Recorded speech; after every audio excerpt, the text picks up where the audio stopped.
কি যে করি সংসারে এই মেয়া লোক নিয়ে আর থাকতে পারতেছি না। মেয়া লোক তো আমার ভালোই লাগে না, পছন্দ না। এই মেয়া লোক খালি আমার ছাইরেও যায় না। তুমি তো আমারে ভুলেই গেছো।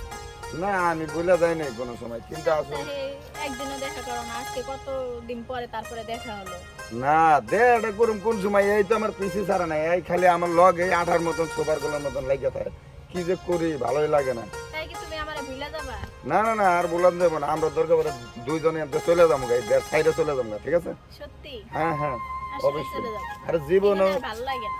আমার আর ভালো লাগে না, চিন্তা করে দেখছি এই সংসার আর দুইজনে যাচ্ছে একখানে বাসা বসে নিয়ে সুন্দর করে যায়, থাকবো না যেখানে কেউ থাকবো। থাকবে না সেখানে আমি আর তুমি থাকবো, হ্যাঁ, আর কেউ ঠিক। থাকবে না। তা শুক্রবারের দিন কই যে গেল বাড়িওয়ালাটা, এরে খুঁজতে খুঁজতে আমার তো জানটা বাইরে হয়ে যাচ্ছে। শুক্রবারের দিন খোলা আছে একটা ঘরে, বাজার নাই, এটা কি মনে আছে তোমার? আরে বাজার দেখে করবে তুমি, আমার নাই মনে শান্তি, আমি বাজার দেখি করবো? আমি তোমার হাতে থাই আমার জীবনটা শেষ করে লাগছে, আমরা আমাকে ব্যবস্থা করি, তুমি বাজার টাজার করো ঘরেতে আছে যাও। তোমার না খাওয়া লাগে না, আমার তো খাওয়া লাগে, আমার পোলার তো খাওয়া লাগে। আরে তুমি পোলাবান না, তুমি চলো গে তো, আমার ভালো লাগে না এগুলো, এই বুঝছো? যে আপনারও তো কাম নাই, আমার জামাই নিয়ে খালি ঘোরাঘুরি করেন, এই জন্য তো আমার সংসারটা অশান্তি।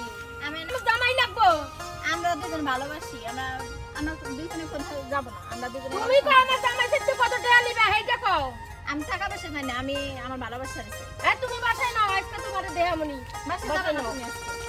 আজকে বাসায় যাওয়ার না। না তুমি যাও গে বাসায়, আমি যাম গে হের লগে, হ্যাঁ আমি হের লগে যাই গে, আমি বলে এই মাঠ বাড়ারে ডাক দিয়ে আনতেছি।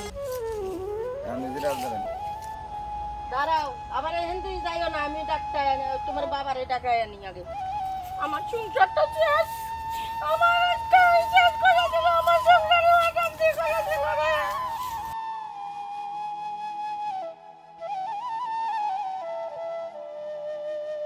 মাতবর ভাই, আমার জামাইটা এক মেয়ে নিয়া কি অশান্তি লাগে দিদি ভাই সংসারে, জামাইটার থেকে কি করলাম না আমি ভাই, এটার একটা বিচার চাই আমি আপনার কাছে ভাই। নন দেখি যাইছিনি, চলেন নন নন নন নন যাই, অনেকদিন ধরে দেখতেছি, চলেন। হ্যালো মাদারের কাছে কি যে হয়, টেনশনে বাঁচি না। আরে আরে লই আমি অনেক ঝামেলার ভিতরে আছি। কই গেছে, চলেন সমাধান করে দিয়ে আসি, আসেন। এই যে ভাই এনে পড়ে রইছে।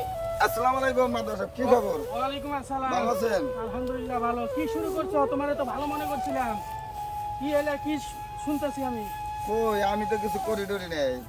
এই যে এটা তোমার প্রথম বউ, হ্যাঁ। এই বউ রাইখা আরেকজনের নিয়ে পরকিয়া করতেছ, এটা কি সমাজে মানুষ ভালো বলে? মানে আরে তো টাকা পয়সা সম্পূর্ণ দিছি, কইছি তুমি কইরে গাইটা খাও গা, সংসারে যা দায়িত্ব পয় বলাবেন না চলো, আমার এখন আর এনে চলা কি সম্ভব?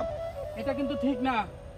একটা সমাজ আছে, সমাজ মেনটেন করে চলতে না, হয়। ঠিক আছে সমাজ আছে মেনটেন করে চলতে হয়, এটা তো আমিও জানি, কিন্তু বিষয়টা এখন আমার সাথে তো যায় না। এখন কেমনে কি করি মাদার সাহেব, আপনি একটা মীমাংসা করে দেন। হ্যাঁও থাক হ্যাঁও থাক। না তাহলে তো হয় না, এক মাঝে দুই নৌকা তো চালাইতে পারে না। মাদার সাহেব আচ্ছা তুই ক্লাবে দেখা করিস। আচ্ছা এই, এই ছেলের সঙ্গে তোমার কি যায়? হ্যাঁ, বিয়াদব মহিলা।